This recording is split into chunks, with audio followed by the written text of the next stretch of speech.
I remember when I was about 12 years old, staying in my room for hours listening to Mozart's Requiem. I thought it was the most powerful piece I had ever heard. Just the sounds of it kind of evoked an emotion in me that I wanted to be a part of.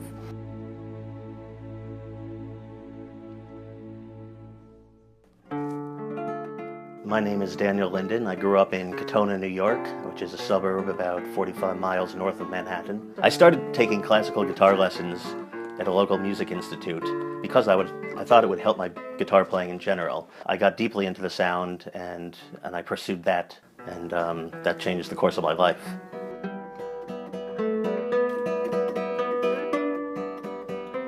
So after graduating from the Manhattan School of Music, I wanted to go somewhere new, somewhere I had never been, somewhere that I thought was going to be different. I remember as a young kid I had put images of Mount Everest and the other Himalayas all over my wall, so I went to Nepal.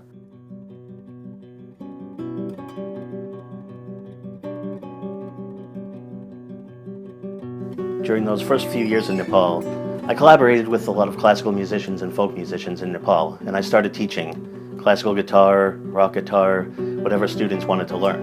The music students I met had a lot of exposure to pop music. They had a lot of exposure to Eastern classical music as well. What was missing was the classical and world music from all around the rest of the globe.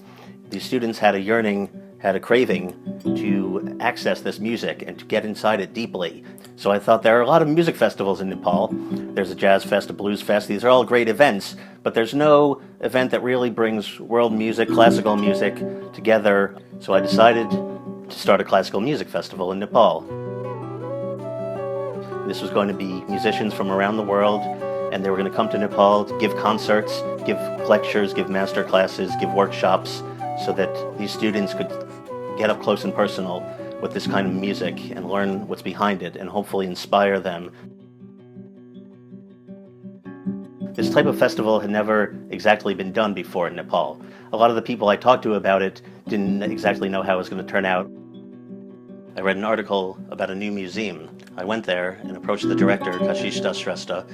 I knew that Kashish had a strong interest in music and a lot of experience in the field in Kathmandu, and I knew we shared the same kind of vision. So I approached him about organizing the festival with me. But so when Daniel proposed the idea, I was like, we need to make this happen one way or the other. But there were other obstacles along the way that we couldn't control.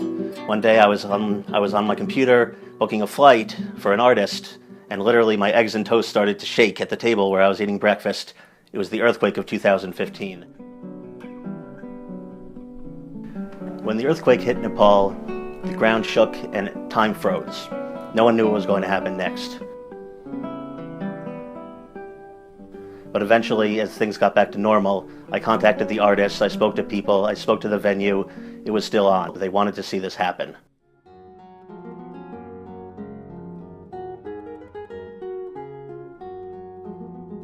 Watching the 4 days of the festival unfold was one of the most rewarding experiences of my life. It was a beautiful coming together of the arts in Kathmandu.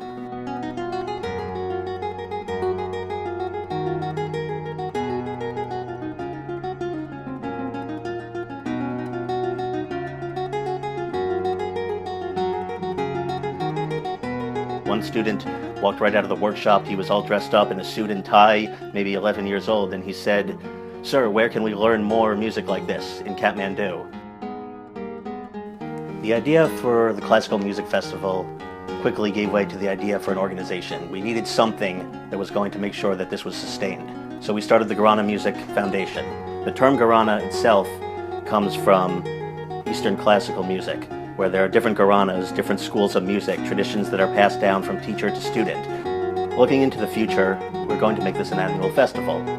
But we also need sustained music education projects. We're starting to work with institutes and schools within Nepal, helping them with resources, helping them with teacher training, helping them with curriculum for places, institutes that are interested in this kind of thing. I remember Paul Sesarchek, one of the great guitarists who came and gave a class at our festival last year. He said something that was very profound and spoke right to the heart of what we're about. He said, "Music doesn't change the world, but music changes people, and people change the world."